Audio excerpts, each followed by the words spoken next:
जय हिंद दोस्तों। जिस टॉपिक पे हमारा आज का वीडियो होगा वो बहुत ही कंट्रोवर्सी से भरा है। पूरे देश में ये मामला छाया हुआ है कि आईएएस पूजा खेडकर ने विकलांगता को लेकर बोला झूठ।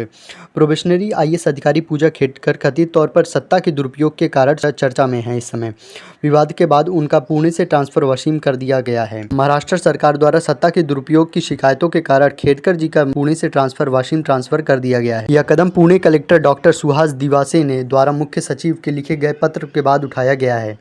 खेडकर अब वसीम के अतिरिक्त सहायक कलेक्टर के पद पर काम करेंगी। अब उनकी सिविल सेवा परीक्षा को लेकर चौंकाने वाले दावे सामने किए जा रहे हैं। सिविल सेवा परीक्षा के दौरान उन्होंने संघ लोक सेवा आयोग को एक हलफनामा दिया था जिसमें कि वो दृष्टिबंधित और मानसिक रूप से बीमार होने का दावा किया था।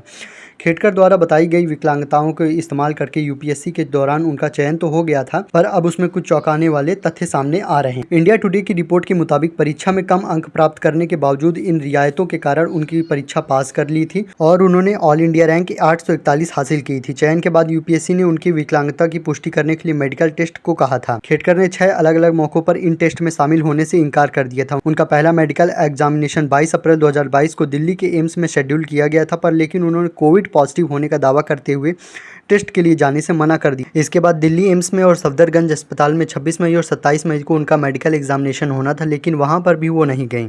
वह लगातार इन टेस्ट से बचती रहीं और 1 जुलाई को एक और अपॉइंटमेंट था, लेकिन इस बार भी वह जाने से चूक गई हैं। बाहर से कराई एमआरआई यूपीएससी ने खारिज कर दी है। हालांकि वह शुरू में 26 अगस्त 2022 को किसी तरह एक मेडिकल एग्जामिनेशन के लिए सहमत हो गई थी। इस बार वह टेस्ट के लिए गई थी। कुछ टेस्ट करने के बाद डॉक्टर्स ने उन्हें 2 सितंबर को एक बेहद जरूरी एमआरआई कराने के लिए बुलाया था। इस एमआरआई का उद्देश्य उनकी दृष्टिहीन मतलब विजन लॉस का आकलन करना था, लेकिन वहां पर भी वो नहीं गई। इन टेस्ट में शामिल होने के बजाय वो खेडकर एक बाहरी सेंटर की एमआरआई कराई और रिपोर्ट लाकर दे दी, लेकिन यूपीएससी ने इस रिपोर्ट को खारिज कर दिया। इसके बाद यूपीएससी ने उनके चयन को केंद्रीय प्रशासनिक न्यायाधिकरण केट को चुनौती दी।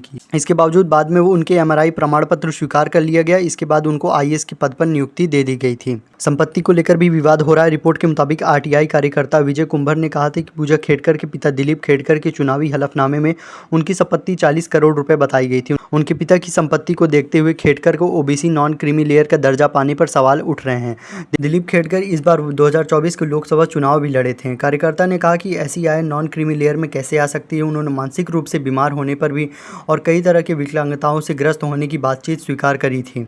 हालांकि उन्होंने कई बार ऐसे टेस्ट नहीं दिए हैं। जो उन्होंने आईएएस के लिए कैसे क्वालिफाई कर लिया, ये बड़ा सवाल उठ के आया है। महाराष्ट्र सरकार द्वारा सत्ता के दुरुपयोग की शिकायतों के कारण खेडकर जी का ट्रांसफर कर दिया है वशीम में। इस प्रकार से ये पूरा आज का मामला था। ये किस तरह से देश में कंट्रोवर्सी का मामला क्रिएट कर रहा है और इस पे जो भी फैसला आता है वो तो आगे देखना पड़ेगा। हमारे चैनल को सब्सक्राइब करके आप सपोर्ट जरूर कर सकते हैं। जय हिंद।